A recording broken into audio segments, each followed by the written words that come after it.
In Michigan, even a frigid winter can't ice out a campaign. We're having quite a winter.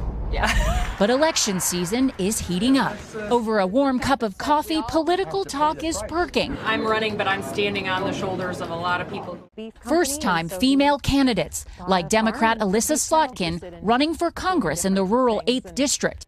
How much did Trump's victory play a part in your decision? You know, I think it was part of it, but it was the overall tenor and tone. Just women feeling like, if not me, then who? And if not now, when? Slotkin, a former Pentagon official with 3 tours in Iraq, is one of a record number of women running in the midterm.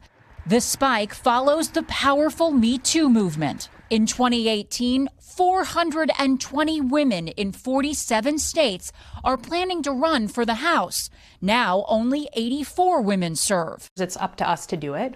While Democrats make up the majority of the new women candidates, Republican women are seeing an increase too. And I'm a candidate for Congress. Right next door to Slotkin's district, Republican Lena Epstein is running for Congress. Opportunities for Americans are better and broader now. We need competition.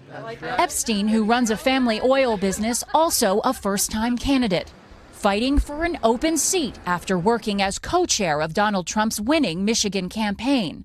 I was inspired by Donald J. Trump as a job creator. I think it's great that more women are getting involved. A new flood of women seeking the same thing, a chance to make a difference.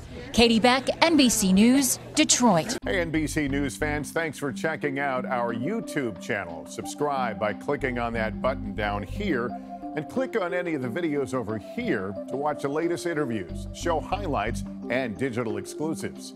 Thanks for watching.